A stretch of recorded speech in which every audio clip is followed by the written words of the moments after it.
Uh, Okay, I say we're recording for real this time after some technical difficulties on my end.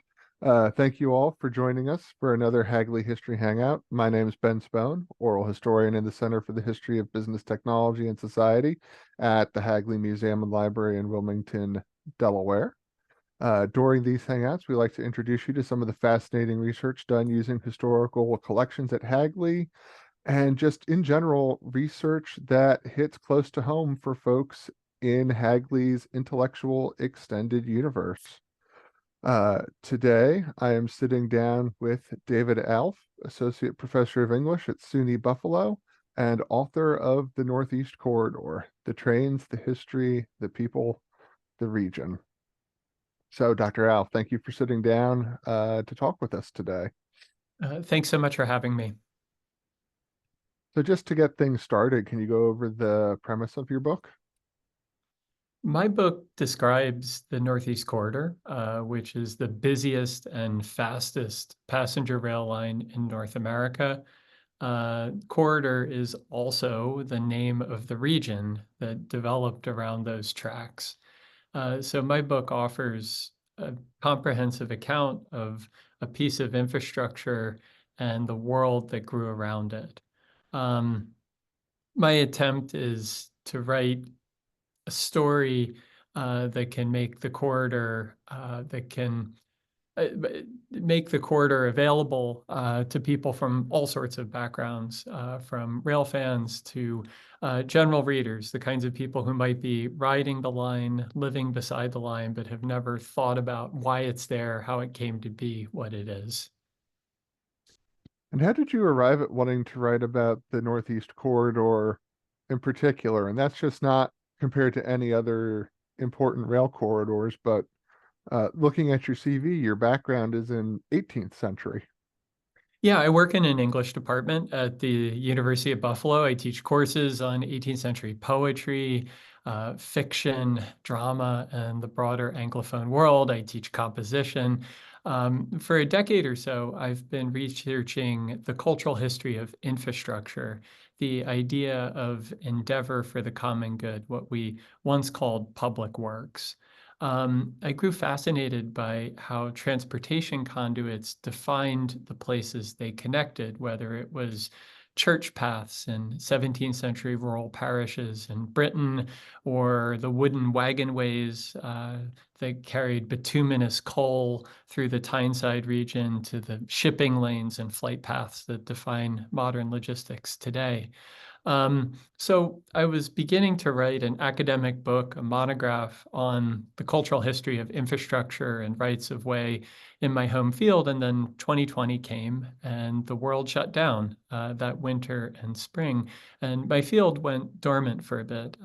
And I felt a strong urge in that period of quarantine to try to reach out and connect with new kinds of readers, including readers outside of academia. And so I turned to this passion project of trying to tell the story behind one particular place that's made by transit, that's formed through hundreds of years of crisscrossing trails, paths, highways, turnpikes, shipping lanes, river navigations, canals, and of course, railroads. This also happened to be the place that I'm from, the Northeast. I grew up outside of Philadelphia. I lived in Center City for a long time. And I don't think I was ever aware of being from the Northeast or having a kind of Northeastern identity until I moved to Buffalo. So this work was a way of, this research was a way of kind of understanding the place that I came from and its reputation and standing in US culture and politics, as well as a way to convey the experiences of transit at a period when very few of us were riding trains. That's interesting. I really appreciated how far back you took the history. What was it like to do research on Lenape trails? Well, the corridor turned out to be a whole lot older than I thought it was. And it turned out to the idea of the corridor, I think, exceeds rail history itself.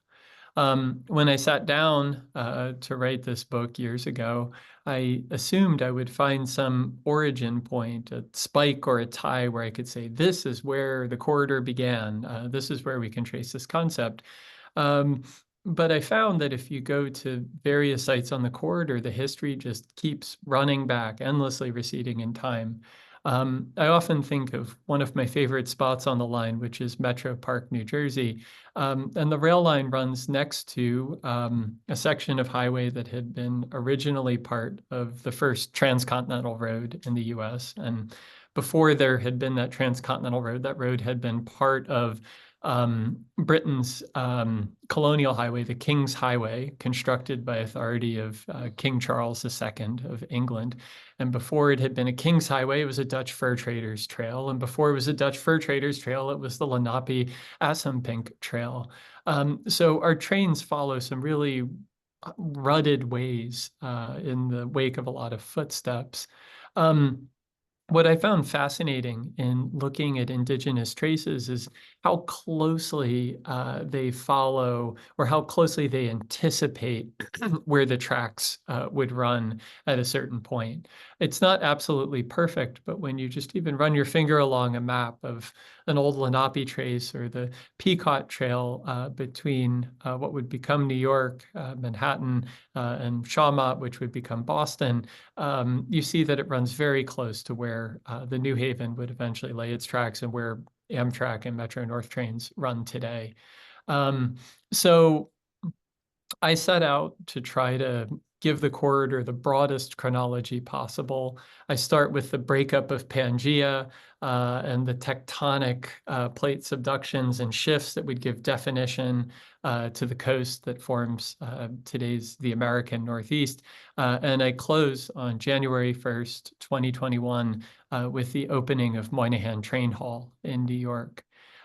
So I sought to tell a very broad sweeping story in a concise book of about 80,000 words. So this meant that I had to make a lot of decisions. I had to be really discriminating about what kinds of content I would include, what stories I would include, what forms of explanation and context would be interesting to readers. And when making these decisions, I just kept trying to think, what is going to make the corridor most vivid to readers? What is going to somebody who might ride New Jersey Transit every day from Trenton to Penn Station, what is it in the story that will interest that person and help them think about and notice the world around them and the patterns of motion that define our day-to-day existence? So this utility, this approach to thinking, is that unique to the corridor, both in terms of its long-term existence? Because my first thought, or one of my early thoughts as I was reading this book, and I was, could see your author biography, for instance, is, well, he's in Buffalo. Could you do this work about the water level route? Or is the corridor really truly this unique in terms of American transportation? The corridor is today the most important passenger main line in the United States. Of course, at different points in history, there were others. In Buffalo, we're very fortunate to have inherited from history a pretty decent amount of passenger rail service coming through here on Amtrak, on lines that are owned by CSX.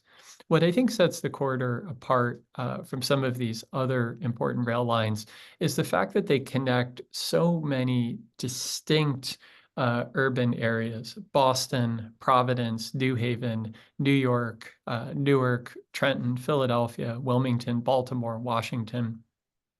The Ukrainian geographer Gene Gottman noticed in the 1960s that the northeastern United States developed in ways that were different from nation states in Europe, where you might have a country like France builds around a single metropole, Paris, or Italy around Rome, the United Kingdom or London, England around London. The Northeast Corridor is what Gottman called polynuclear. It has all of these different urban nodes that have overlapping urban and suburban areas. So it's a polynucleated patchwork of different urban areas that defines the Northeast. And that's what I think makes the corridor unique, where you just have so many cities merging together in what Gottman called Megalopolis in his in his famous work. Right. And also, you do have,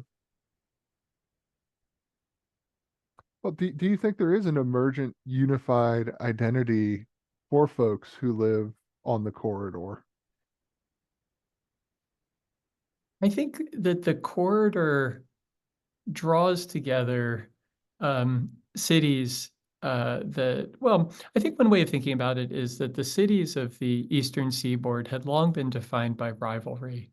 Rivalry, economic rivalry, control of oceanic traffic, pit places like Boston, New York, Philadelphia, and Baltimore against one another. Some of the earliest pieces of the corridor were forged through competition, logistical freight competition. For instance, the Boston and Providence Railroad was an effort to link Providence more firmly to Boston at a moment when New York's Erie Canal was making Manhattan a dominant shipping center. So I don't think that the corridor line, as it's become more unified, created a more unified idea of the Northeast, has extinguished those rivalries. They certainly continue to play out today economically, maybe most visibly in sports, and the rivalries that define those cities. But I do think that there is an idea of the corridor or the Acela corridor that lives large in nationwide punditry.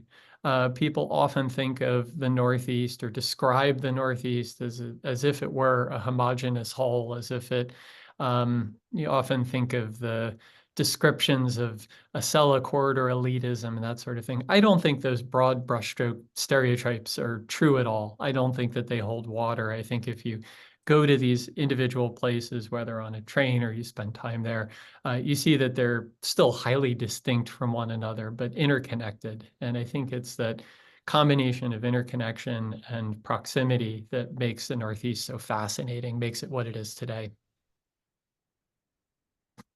Right, because that's a recurring theme through your book, the emergence of the corridor.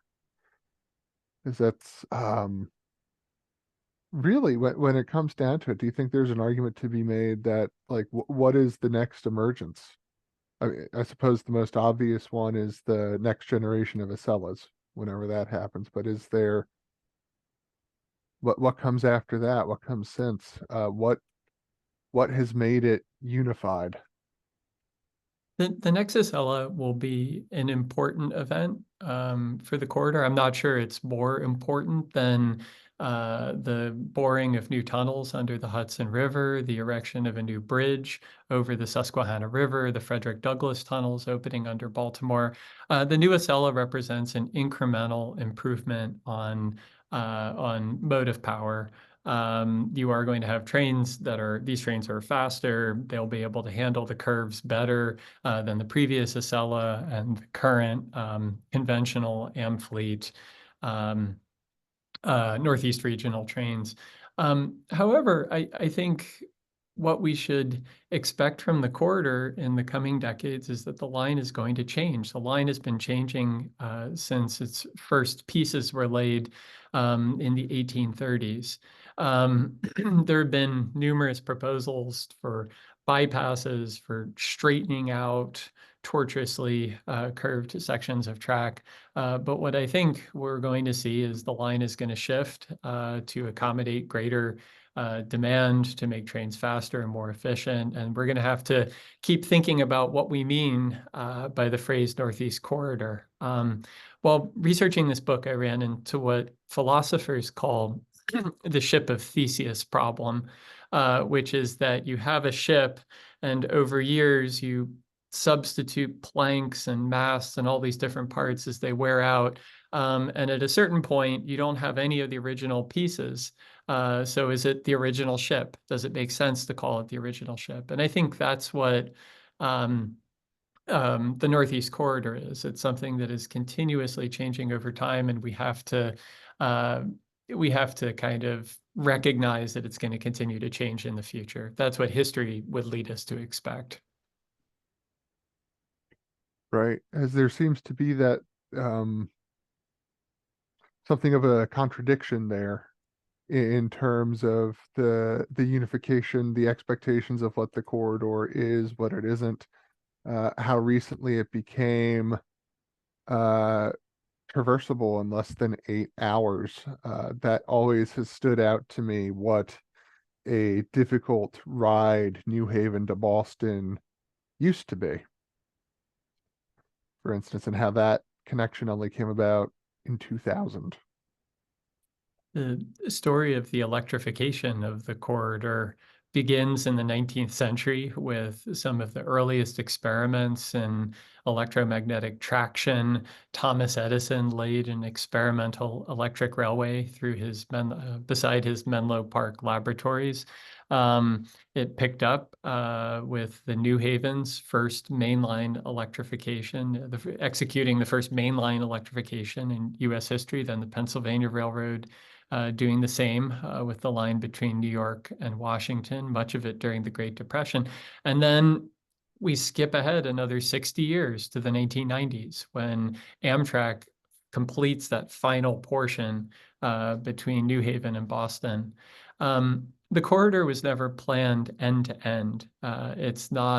It doesn't have the kind of seamless history of Japan's Shinkansen train or France's TGV or the high-speed rail networks that we see in China today. It formed in drips and drabs, often sometimes with incompatible forms of technology. And that's part of what makes it such a fascinating historical subject, but also a less than optimal riding experience for passengers over the last 100 years.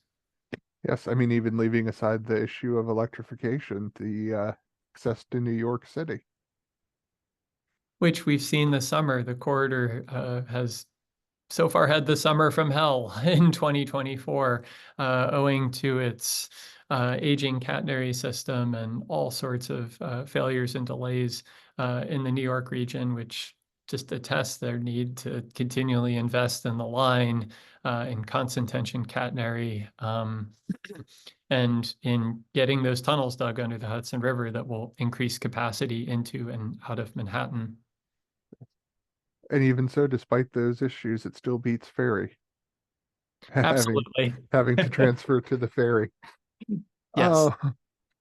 Uh, another thought that I'd had, in contrast to some of my own work, if I may, is you have this Northeast corridor. It's a north-south route, and it's sort of indisputably the rail corridor in the United States. But with a lot of the people that I've talked to from the freight side, from Conrail, their main routes are east-west, from sort of where they interchange with the Western railroads at Chicago or elsewhere in the Midwest to the East Coast here. What uh, do you think that there's any interconnection there or anything interesting to sort of ponder about why for people it's up and down, for not people it's left and right, to put it in its simplest terms? Yeah, and I might argue for intermediate rather than cardinal directions, because Washington winds up a good bit west of Boston, so a kind of northeast to southwest route. I think it is because the line follows and is partially responsible for where cities are on the seaboard, and passengers need connection between dense urban areas, and so I think this is the story of how the corridor became really the only major passenger rail line in the United States where people take priority over freight. It's the only passenger rail line in which Amtrak owns the most of the tracks, at least, in which it can take priority over where it can take priority over freight carriers.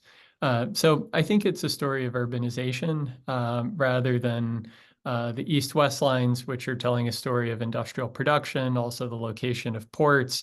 If my daughter and I go out and watch trains run through Depew, New York, on the old water level route that you mentioned of the New York Central, what we see are shipping containers. just endless numbers of shipping containers on freights that aren't necessarily going to cities. They're going to yards, they're going to ports, and other sites in between.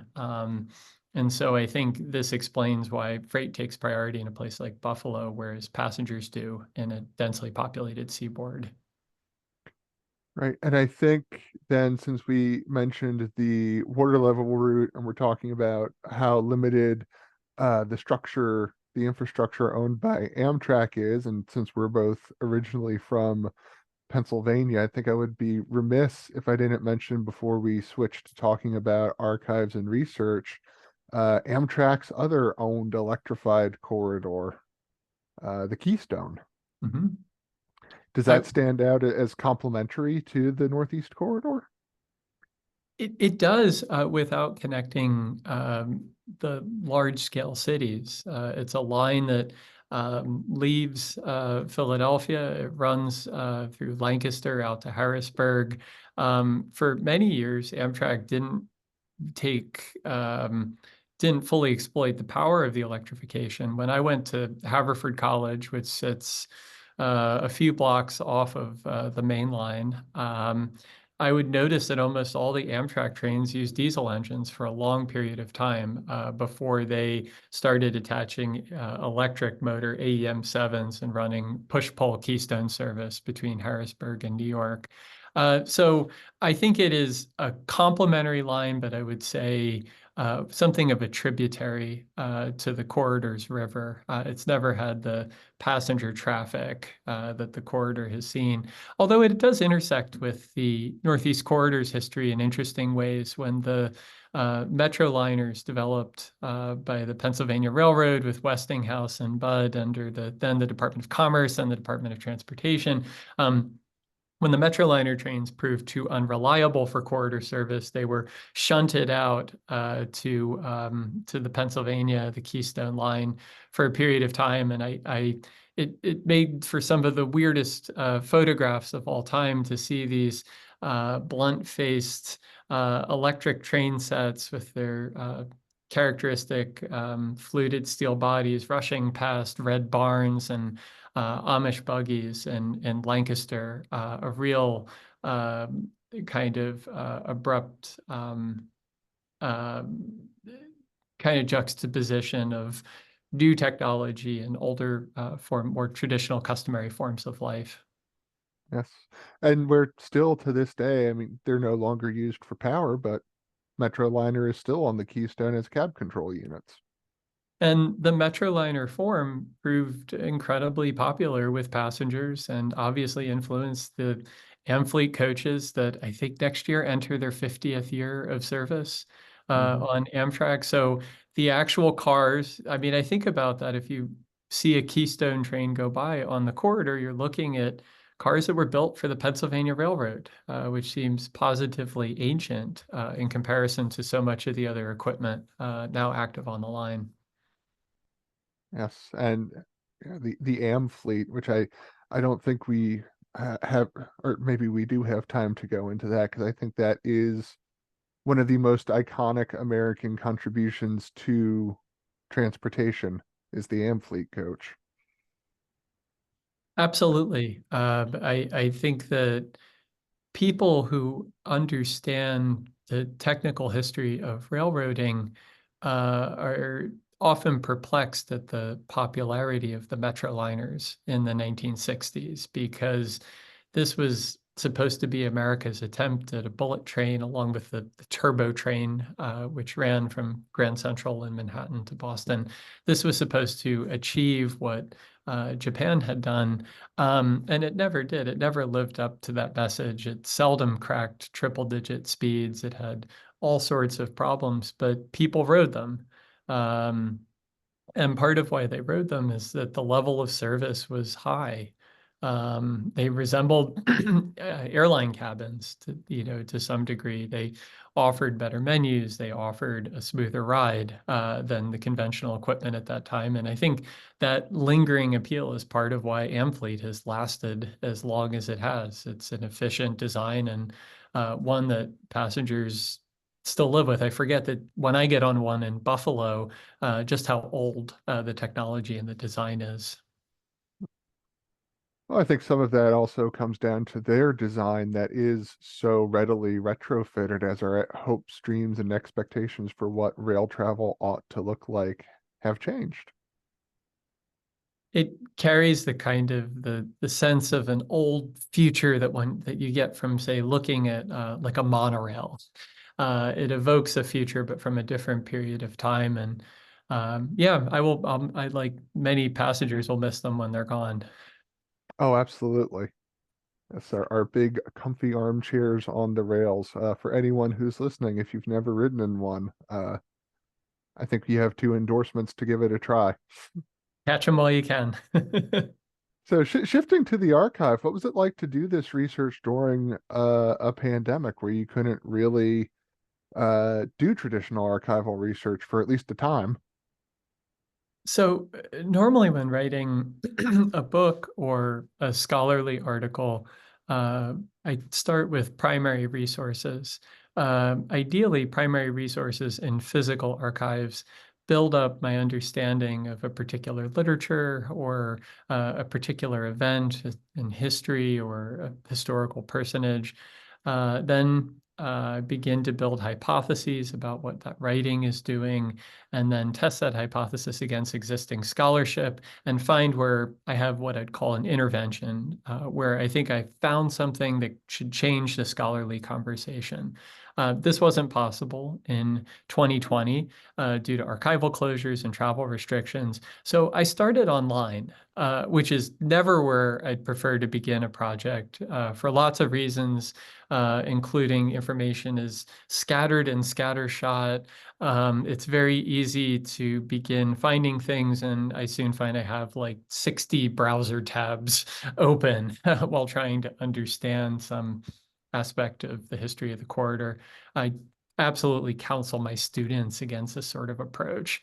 But what I did find online was surprisingly extensive. Newspaper articles, old novels, poems, and songs describing the corridor, video clips on YouTube of things like Robert F. Kennedy's funeral train from New York to Washington, scammed timetables, political speeches, ridership data, old pamphlets, and Google Books. I'm fortunate enough to enjoy access to a lot of databases through by virtue of working at a university. So I was able to piece together the lineaments of the beginning of a manuscript draft. I was also consulting a lot of articles by academic rail historians, monographs like Albert Chiarella's, also Christopher Baer's indispensable chronology of the Pennsylvania Railroad Company, still freely available online, and an absolutely staggering resource for anybody interested in the history of logistics and industry in the Northeast. Um, by the time I reached the Hagley in May 2022, I had something of a draft with a ton of holes.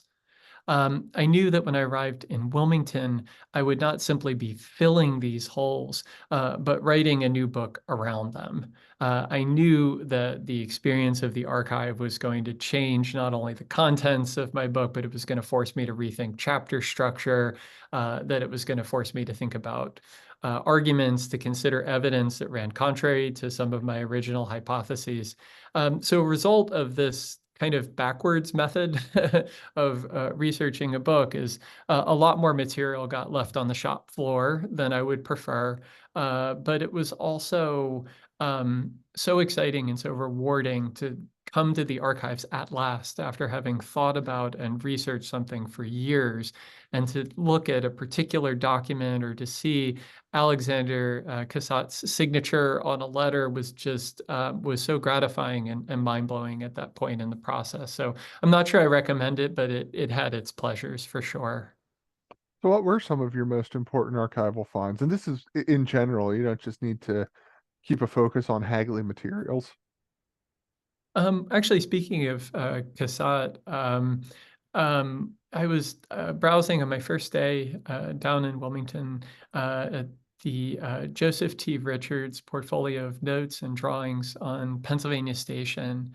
And one of the documents I found in this archive was a letter by Joseph Richards, a civil engineer who was working on the Pennsylvania Railroad Station project. And the letter simply said that President Cassatt has been poring over terminal plans when he was, quote, on vacation at Bar Harbor and supposed to be resting.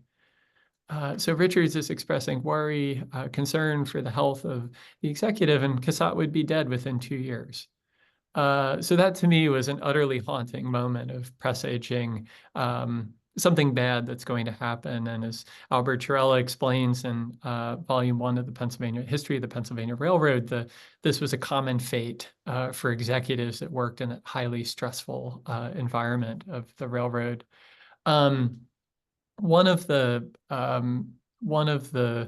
archives I spent the most time considering or collections were both the papers of Louis T. Clowder, who ran a consulting firm that helped with the design and evaluation of the Metroliner project, and the Robert B. Watson papers, which offered another perspective on the high-speed demonstration projects that produced the Metroliner and the original United aircraft company's turbo train.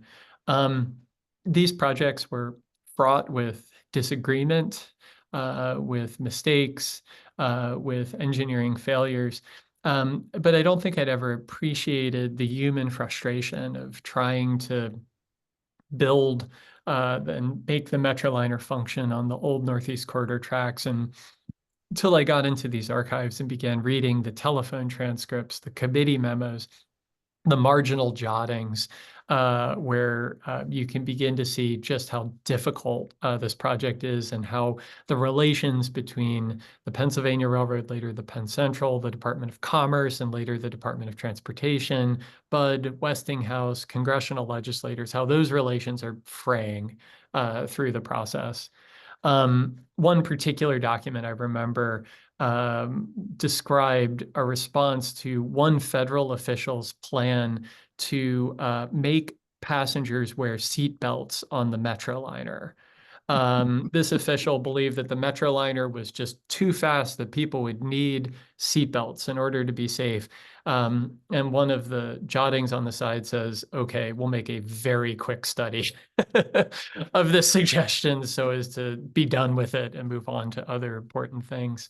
Um, More recently, one of the things that really surprised me while working at the Hagley were materials pertaining to Acela Express and its debut in 2000.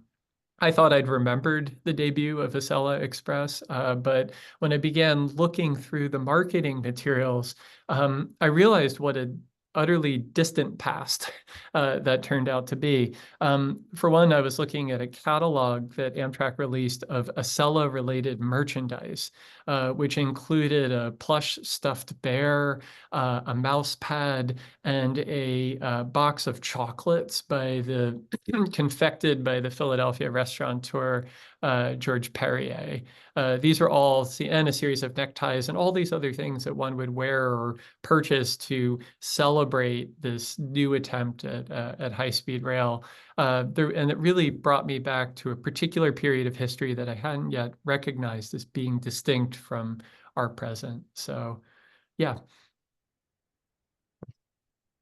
Having to grapple with the notion that Y2K is almost 25 years ago. And some of the early, and some of the anxieties of Y2K seem to pour out. I mean, look at remembering some of the original highway billboards that explained Acela Express, some of which were fairly abstract. And it was not necessarily clear that what Amtrak was bringing forth was a train as opposed to some kind of fancy concept. What one journalist described the ads as seeming like they would be for an antidepressant rather than a train. Yes. Yeah, and the confusing branding of that era too, where they were labeling the what we would think of right now as the vanilla Northeast regionals as being a different type of Acela service. Right. So everything became Acela Express. What had been, I guess, at that point called Northeast Direct became Acela Regional before it became regional. And there were even plans in the works to rechristen Amtrak's Clocker service, a long commuter train that Amtrak ran between New York and Philadelphia that made all sorts of local stops as Acela Commuter.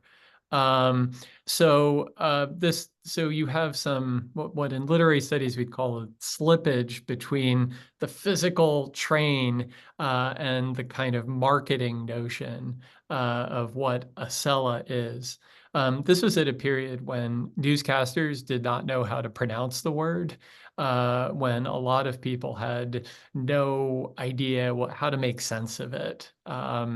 And it just did not seem to have it didn't seem to have the self-evident meaning that, say, the Metroliner had, or some of the early trains from the Pennsylvania Railroad.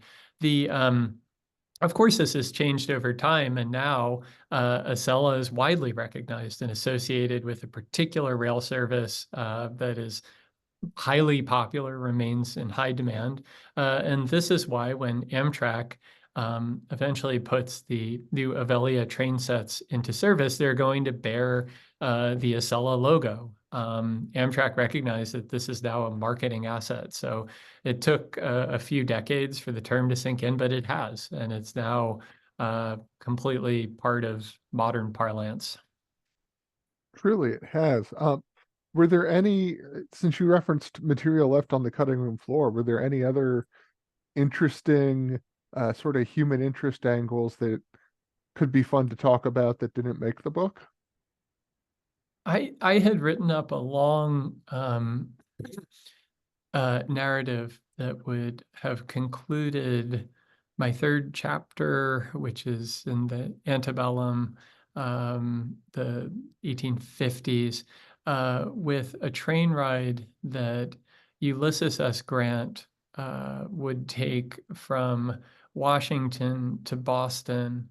And he would have begun this journey on the Baltimore and Ohio Railroad, and his train derailed near Jessup, Maryland. And even from there, he kept going, wound up in conversation with all sorts of people trying to buttonhole him on this multimodal journey of trains and ferries and ships up to Boston.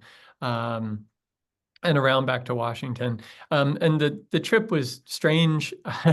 I'm not sure it necessarily said as much about the rail line as I'd hoped, but from a human interest perspective, it was just fascinating to think of this sitting president subject to all the frailties of the rail lines and subject to all of the other passengers who kept bothering him over the course of the journey. So that never made it in for better or worse. That's probably the longest anecdote I can think of. And were there any other materials at Hagley? I know we kind of stopped with the box of Acela materials, which I know exactly what you're talking about. That might be on my staff cart right now.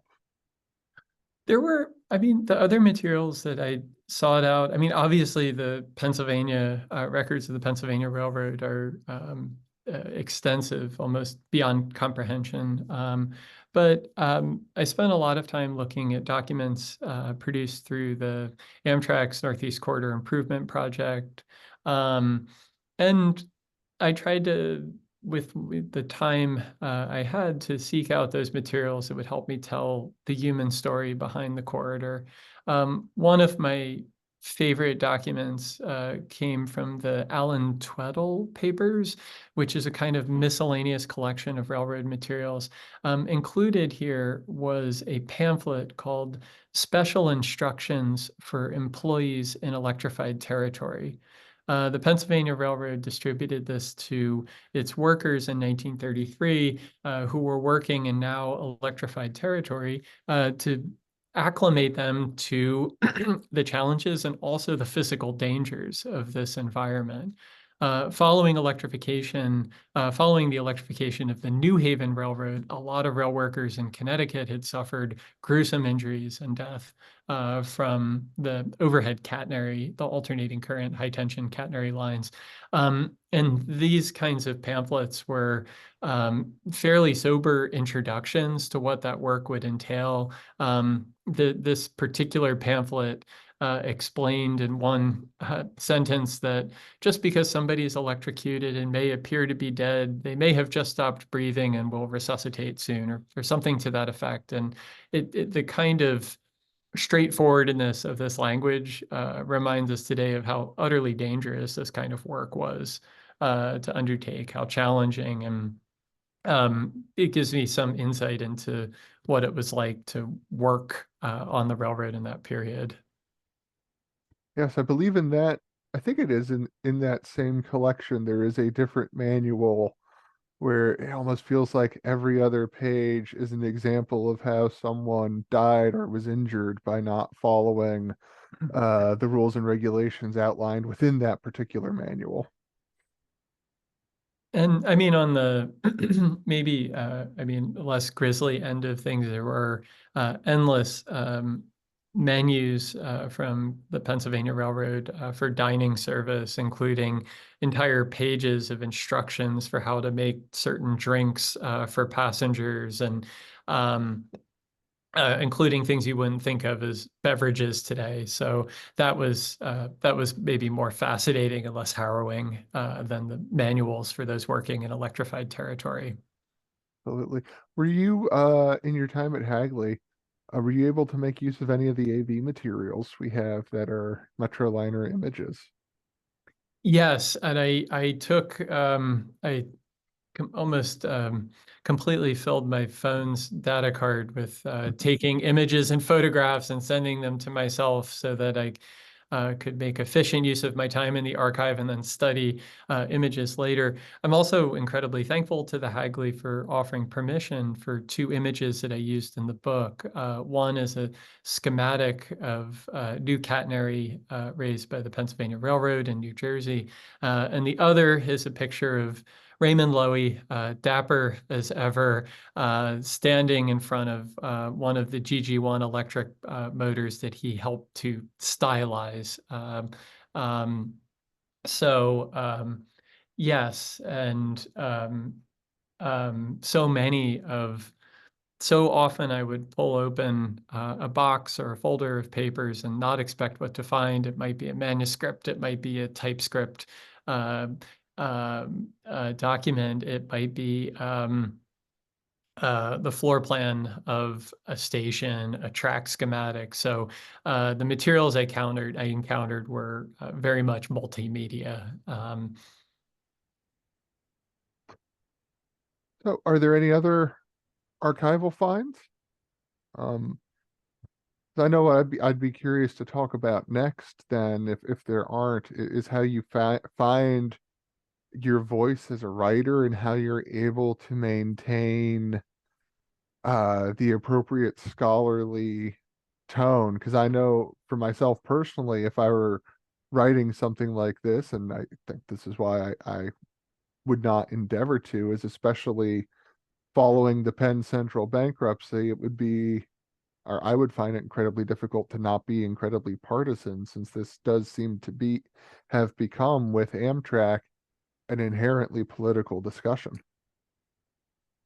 The Hagley has supported so much superlative scholarship in rail history. What I set out to write is something a bit different. The Northeast Corridor is a work of translation, in that I'm trying to convey what I find fascinating, exhilarating about the experience and history of rail travel to a broad audience. I conceived of this as a commercial project from the start, aimed at general readers. An editor, Tim Mennel at the University of Chicago Press, got in touch with me after reading an article I'd written about infrastructure for the Boston Review. And so the project became not more academic for coming through a university press, but benefited from peer review from historians and other forms of editorial intervention. So it's been great. As a writer, one of the things I really appreciated about my editor at Chicago was um, being able um, to try to describe and convey the experience of this place in as much detail as I could. For me, when I think of the Northeast Corridor, I think of sensory experiences, the sizzle of copper catenary, the pungency of creosote slathered on wooden ties, the cherry almond scent of Amtrak soap. Experiences like this were as important for me to convey to readers as anything else. And so in trying to give the corridor its dignity, a literary treatment worthy of its history, I obviously worked from archives and built from secondary resources, but I was always looking for those moments where I could describe something poetic in the line, where I could try to use words to explain what it feels like or smells like to be on a train. I always think of the look of 30th Street Station in winter sunlight, the way the dim setting sun just lights up the dust boats. And as you look around that old travertine hall under the pendant chandeliers. And I mean, to me, this is one of the most quintessential experiences of being on the Northeast Corridor. And so I wanted to make sure that readers grasp that part of it. Yes. And just had to encapsulate those views too. Literally. You know, if one wants to see the ocean, sit on the right side of the train northbound between anywhere after New Haven to Mhm. Boston. So is there anything else that you were planning to talk about today that we have not hit on? One of the things I hope this book can do is uh, create the possibility of conversations between different forms of readers. On the one hand, there's a growing number of new urbanists, people who believe that transit is going to play a really vital role, both in the Northeast region and elsewhere in the United States. And they sometimes expect passenger trains to perform a lot of that work, which is wonderful, but they often don't know anything about how a railroad works or its history or um, its administration. And on the other hand, you have rail fans, former rail professionals, people who absolutely know how a railroad runs, but might not necessarily be in the same groups, the same circles, the same conversations as those people making political demands for more transit. So I hope that this book can bridge those two groups, can maybe offer some common ground for future conversation. And I've really relished the experience of talking about this book at different chapters of the National Railway Historical Society, at various, at archives and such. And sometimes some listeners, readers are really interested in the cultural and political context. I think the Northeast Corridor is unavoidably political. It's the product of federal decisions, of state decisions, and political needs at different moments. But also, some readers are really resistant to that. They would like a more technical history of corridor operations and less of a cultural story. And I think that's a completely legitimate desire, but this is my story of the line and my attempt to connect it to broader developments in culture and politics. And I hope that it can do something to make that line visible and to help people notice it, including those who use it every day. Yes, and it's a wonderful story. Thank you for sitting down with me today. Thank you so much. And for our audience, if you would like more Hagley History Hangouts and more information on the Center for the History of Business, Technology, and Society at Hagley, you can find us online at hagley.org, hagley.org. And if you would like more of Dr. Alff's work on the Northeast Corridor, I've got good news for you. He'll be delivering a talk titled Metroliners in the Archive at Hagley in our soda house on Thursday, December the 5th, 2024. And We will also have some copies of the book available to purchase, and I'm sure if you ask nicely, he might sign your copy. Sure thing. All right. There you go. Come on out and see us again. And thanks for tuning in.